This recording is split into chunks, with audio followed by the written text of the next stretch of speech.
नमस्कार, मैं हूं हरमन कुलार। आप देख रहे हैं हरियाणा के विशेष समाचार। सबसे पहले एक नजर अब तक की सुर्खियों पर।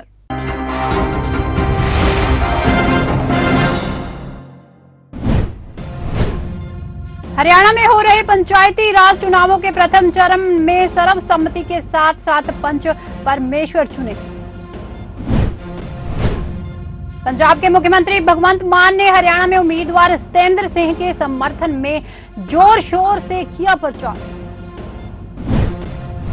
पंजाब एवं हरियाणा हाईकोर्ट के एडवोकेट एचसी अरोड़ा ने हरियाणा सरकार को लीगल नोटिस जारी कर राम रहीम की पैरोल को रद्द करने की मांग की। हरियाणा के गुरुग्राम में दिवाली की रात चलती BMW कार की डिक्की में आतिशबाजी, पुलिस ने किया गिरफ्तार।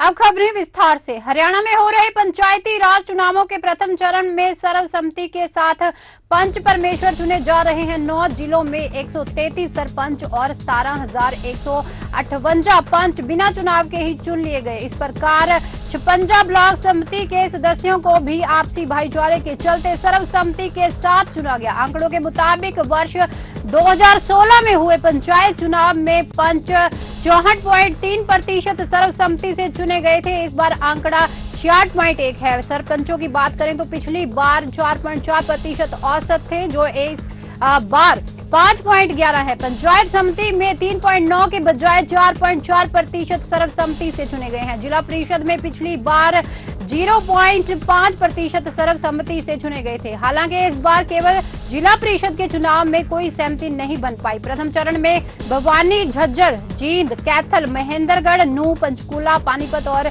यमुनानगर में चुनाव होने अभी बाकी हैं। पंजाब के मुख्यमंत्री भगवंत मान ने कहा कि देश भर में बदलाव की हवा बह रही है और गुजरात, हिमाचल प्रदेश और हरियाणा के लोग इस बदलाव के हिस्सेदार बनने के लिए उत्साहित। विधानसभा क्षेत्र आदमपुर हरियाणा में उम्मीदवार सतेंद्र सिंह के समर्थन में जोर शोर से प्रचार करते हुए उन्होंने ये भी कहा कि पंजाब के लोगों ने हम पर विश्वास कर वोट डाले हैं, हम इस विश्वास को टूटने नहीं देंगे। अब की बारी हरियाणा की है और हरियाणा में इस बदलाव का आधार आदमपुर विधानसभा क्षेत्र से भगवंत मान ने यह भी कहा कि हरियाणा के लोग अगर बढ़िया स्वास्थ्य एवं शिक्षा सुविधाएं और बढ़िया प्रशासन चाहते हैं तो हम पर विश्वास करें और इस भरोसे को टूटने कभी भी नहीं दिया जाएगा। भगवंत मान ने यह भी कहा कि इस समय देश राजनीतिक बदलाव की ओर बढ़ रहा है और लोग बदलाव के लिए कांग्रेस और भाजपा से आगे जाकर और राजनीतिक बदलाव की ओर देख रहे हैं। इस राजनीतिक बदलाव का आधार गुजरात, हिमाचल प्रदेश और हरियाणा से बनेगा और मतदान में जीत के बाद इन राज्यों में शिक्षा और स्वास्थ्य क्षेत्र में क्रांतिकारी बदलावों के द्वारा लोगों को राहत भी दी जाएगी।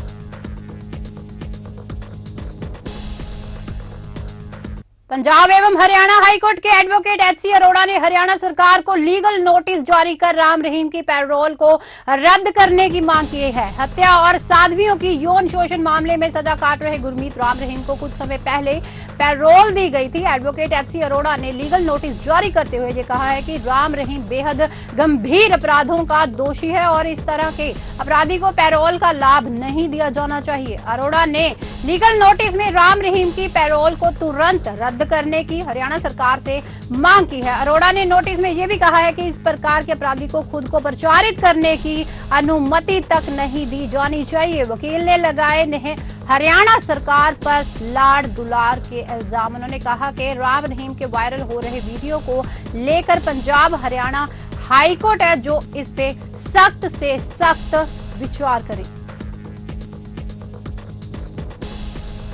NIT फरीदाबाद के बस स्टैंड का आज हरियाणा के मुख्यमंत्री मनोहर लाल खट्टर ने विधिवत रूप से उद्घाटन कर लोगों को समर्पित कर दिया। ये भी बता दें कि NIT बस स्टैंड लगभग 125 करोड़ रुपए की लागत से पूर्ण रूप से हाईटेक बनाए गए हैं, जिसमें PVR सहित शॉपिंग मॉल व वातानुकूलित बस स्टैंड को बनाया है। यहाँ से 7 राज्यों के लिए बसें चलेंगी। वहीं आज NIT बस स्टैंड के उद्घाटन के बाद हरियाणा के मुख्यमंत्री मनोहर लाल खट्टर ने बस स्टैंड का नाम बदलकर डॉक्टर मंगल सेन बस पोर्ट कर दिया। वहीं इस मौके पर उनके साथ पहुंचे हरियाणा के परिवहन मंत्री मूलचंद शर्मा ने यह भी बताया कि यह मुख्यमंत्री द्वारा दी गई बड़ी सौगात है। इस बस स्टैंड को हाईटेक तरीके से लगभग 125 करोड़ की लागत से बनाया गया। आज एक बहुत ही एक ऐसा अच्छा अवसर था जब ये जो NIT का बस स्टैंड जिसके नाम से बुलाया गया था, लेकिन उसमें जो फंडामेंटल चेंजेस दो मैंने की हैं, एक तो इसका नाम डॉक्टर मंगल सेन जी के नाम पर रखा गया है, दूसरा इसको बस स्टैंड की बजाय बस पोर्ट कहा जाएगा। तो ये दो बातें ज़रूर आपको जो उल्लेखनीय हैं, जो आपको बताने के लिए जो हमने बताई है। हरियाणा रोडवेज़ अपने आप में, जैसा हमको पता है, कि बहुत ही प्रेस्टिजियस एक सरकार का एक अंग है। हरियाणा रोडवेज़ की बसें न केवल अपने प्रदेश में, न केवल हरियाणा में, बल्कि बाहर के प्रदेशों में हरियाणा रोडवेज़ की सेवा को एक बहुत अच्छी सेवा मानी जाती है। अगर दो रोडवेज़ की प्रदेशों की अलग अलग बसें हों तो सबसे पहले हरियाणा रोडवेज़ की बसों में ही लोग बैठते हैं। इसलिए मैं हरियाणा रोडवेज़ के जो कर्मचारी हैं, रोडवेज़ के जितने अधिकारी हैं उस डिपार्टमेंट के, उन सबको बहुत बहुत बधाई और शुभकामनाएं देता हूँ। टोहाना क्षेत्र में पराली जलाने के मामले कम होने का नाम ही नहीं ले रहे, जिसके चलते अब तक टोहाना विधानसभा क्षेत्र में पराली जलाने के कुल 117 मामले सामने आए हैं, जो पूरे जिले में सर्वाधिक हैं। प्रशासन द्वारा किसानों को जागरूक करने के लिए अभियान भी चलाए जा रहे हैं ताकि पराली को आग ना लगाई जाए। इस कड़ी में जब गांव में पराली जलाने की लोकेशन कृषि विभाग को मिली तो एसडीओ मुकेश महला स्वयं मौके पर पहुंच गए। एसडीओ ने स्वयं पराली में लगी आग को बुझाने का प्रयास शुरू कर दिया, जिसका वीडियो सोशल मीडिया पर वायरल हो रहा है। इस दौरान आग की सूचना दमकल विभाग को भी दी गई तथा आग को भी बुझाया गया। इस बारे में कृषि विभाग के एसडीओ मुकेश महिला ने बताया कि पराली को जलाने से रोकने के लिए उनकी टीम द्वारा किसानों को लगातार जागरूक भी किया गया है तथा लोकेशन आने के बाद किसानों को जुर्माना भी लगाया जा रहा है।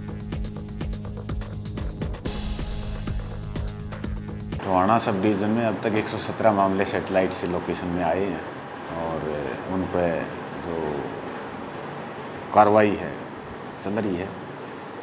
बाकी मैं किसानों से ये अनुरोध करूंगा कि वो पराली में आग न लगाएं। टोहाना क्षेत्र में गांठ बनाने वाली मशीनें हैं, वो काम कर रही हैं, तो किसान भाई थोड़ा धैर्य बना के रखें, क्योंकि धान जो अपनी गेहूं की बिजाई होनी है उसमें पूरा नवंबर तक हम आराम से बिजाई कर सकते हैं। तो थोड़ा धैर्य बनाएं और अपने खेतों में पराली से गांठें बनवाएं। इन सीटू का प्रयोग करें। सरकार द्वारा दोनों ही एक्स सीटू और इन सीटू पर 1000 रुपये प्रति एकड़ का प्रोत्साहन राशि दी जा रही है।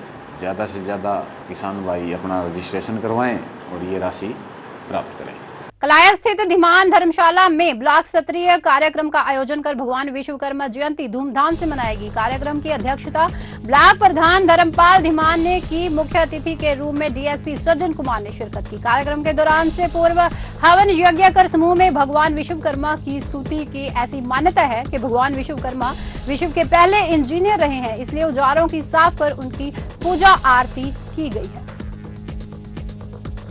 दिल्ली के मुख्यमंत्री ने प्रेस कॉन्फ्रेंस कर प्रधानमंत्री से अपील की कि नोटों पर लक्ष्मी व गणेश जी की फोटो लगनी चाहिए, जिस पर अनिल विज ने पलटवार करते हुए कहा कि आखिरकार केजरीवाल के दिल की बात होंठों पर आ गई है। अनिल विज ने यह भी कहा कि इससे इकोनॉमी पर कोई भी फर्क नहीं पड़ने वाला, ये सिर्फ उनकी लक्ष्मी की एक चाहत है। जहां जहां इनकी सरकार बन रही है वहीं उनकी चाहत निकल के सामने आ रही है।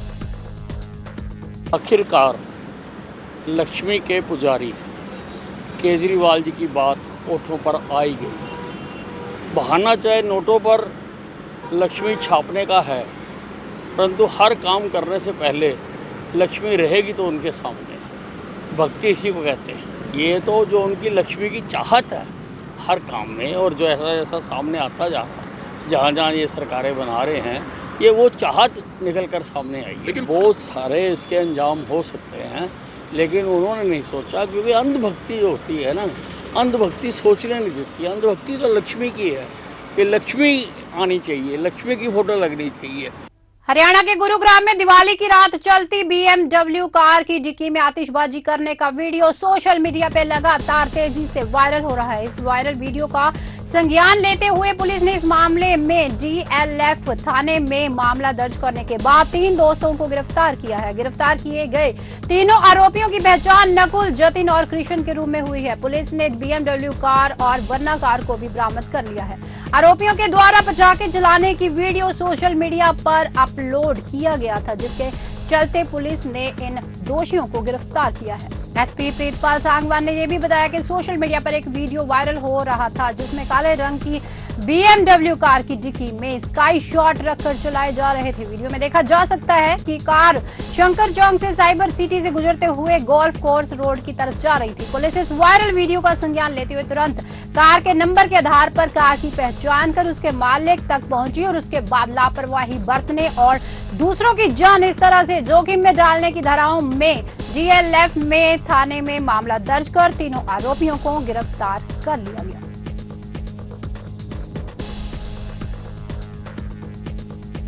हरियाणा में 28,000 मोबाइल नंबर संदिग्ध सामने आए हैं, जिस कारण जल्द ही इन पर तलवार चलने वाली है। सबसे ज्यादा नंबरों की बात करें तो उसमें 9 जिले शामिल हैं, जिनमें गुरुग्राम, फरीदाबाद टॉप पर हैं। Indian cyber crime coordinator centre ने नंबरों को साइबर सेफ पोर्टल पर अपलोड भी किया है। पुलिस हेडक्वार्टर ने सभी जिलों को एसएसपी, डीआईजी और सभी रेंजों के साथ ही गुरुग्राम, पंचकूला और फरीदाबाद के पुलिस कमिश्नरों को लेटर भी लिखा है, ताकि वे जल्द सभी संदिग्ध नंबरों को ब्लॉक कर दे। बताया गया कि इन नंबरों का साइबर क्राइम करने के लिए दुरुपयोग भी किया गया है। इस वर्ष यानी सितंबर 2022 तक प्रदेश भर के पुलिस स्टेशनों में 29 साइबर पुलिस थानों और 309 साइबर डेस्क पर साइबर क्राइम हेल्पलाइन नंबर 1930 पर ज्यादा साइबर क्राइम की शिकायतें आई। वैसे तो प्रदेश भर के कई जिलों में संदिग्ध नंबर मिले, लेकिन सबसे अधिक गुरुग्राम टॉप पर रहा। दूसरे नंबर पर फरीदाबाद, फिर पंचकूला, सोनीपत, हिसार, अंबाला, फिर रोहतक, पानीपत और झज्जर भी इसमें शामिल है। इन नंबरों को जल्द से जल्द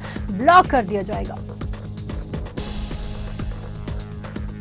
जींद जिले में एक चौंकाने वाला मामला सामने आया। एक बंदी ने यौन शोषण का आरोप लगाया। जिला सत्र न्यायाधीश को लिखे पत्र में बंदी ने यह कहा कि उसके गुप्त अंग में प्लास्टिक की बोतल डाली गई। कैंथल जिले के सदर थाना क्षेत्र के अंतर्गत आने वाले एक गांव निवासी व्यक्ति ने यह कहा कि वह किसी मामले में जींद जेल में बंद है। उसको जेल में बंद कुछ अन्य लोग इस तरह से प्रताड़ित कर रहे हैं। उसका लगातार यौन शोषण किया जा रहा है। उसके गुप्त अंगों में प्लास्टिक की बोतल डाली जाती है। वे अपना मेडिकल करवाना चाहता है। व्यक्ति ने आरोप लगाया कि जब उसने ये बात जेल प्रशासन को बतानी चाहिए तो उसे डांट कर वापस भेज दिया गया। अब उसने मजबूरी में पत्र लिखना पड़ रहा है। पत्र में व्यक्ति ने यह भी लिखा कि वह बहुत शर्मिंदगी भी महसूस कर रहा है। उसका आत्महत्या करने का मन कर रहा है। सिविल लाइन थाना पुलिस ने इस संबंध में जेल में बंद सुरेंद्र और एक अन्य नंबरदार के खिलाफ मामला दर्ज कर जांच पड़ताल शुरू कर दी है। जांच अधिकारी नफे सिंह ने यह भी बताया कि एसपी ऑफिस की तरफ से उन्हें शिकायत मिली। इसके आधार पर मामला दर्ज कर लिया गया। पुलिस मामले की जांच कर रही है। जांच में जो सही तथ्य सामने आएंगे वो कुछ बंदियों की आपसी रंजिश के कारण थे, जो थोड़ी ही देर में सामने आ जाएंगे। दूसरी ओर गलत आरोप जो उन पर लगाए जा रहे हैं, जेल में इस प्रकार का कोई भी मामला सामने नहीं आया, ये पुलिस की ओर से बताया जा रहा है। क्लायत नगर पालिका के सफाई कर्मचारियों ने आज पुलिस स्टेशन में सुरक्षा कर्मियों और सफाई कर्मचारियों के बीच हुई जो तनातनी थी, मुख्य द्वार को बंद कर पुलिस स्टेशन के अंदर जाने से जो उन्होंने रोका गया है, इस प्रदर्शन ने और भी भयानक रूप ले लिया। 19 अक्टूबर से नगर पालिका कार्यालय परिसर से ये शुरू हुआ था। सिलसिला क्लायत पुलिस स्टेशन की चौखट पर पहुंच गया। प्रदर्शन की कमान महिला कर्मचारियों के हाथ में थी और उत्तेजित कर्मचारियों ने जमकर इस पर भड़ास निकाली। सफाई कर्मचारियों की वजह से नगर की सफाई व्यवस्था भी बिगड़ गई। उन्होंने सरकार को 29 अक्टूबर तक का अल्टीमेटम दिया कि अगर हमारी मांगे नहीं मानी गई तो हमारी जो हड़ताल है इसका आगाज और भी भयानक रूप से होगा। सफाई कर्मचारियों की हड़ताल के कारण शहर में हर तरफ कूड़ा भी दिख रहा है। कई दिनों से नगर निगम टीम कूड़ा उठाने तक नहीं आई तो लोग कूड़ा जलाने के लिए मजबूर तक हो रहे हैं। यही कारण है कि पिछले कई दिनों से शहर में जगह जगह कूड़े का ढेर जलता दिख रहा है। सदर बाजार से लेकर कोई अगर सेक्टर कॉलोनी नहीं है जहां पर कूड़े का ढेर ना लगा हो, सो गुरुग्राम में भी हालत बदतर हो चुके हैं। बाजार में कूड़ा जलाने के लिए लोग इसलिए मजबूर है कि दुकान के सामने कूड़े का ढेर होने के कारण ग्राहक नहीं आएगा। हालात यहाँ तक पहुंच चुके हैं कि कई जगह कूड़े के ढेर में मृत सुअर तक पड़े हैं। बदबू इतनी हो रखी है कि आसपास रहने वालों का रहना भी मुश्किल हो चुके हैं।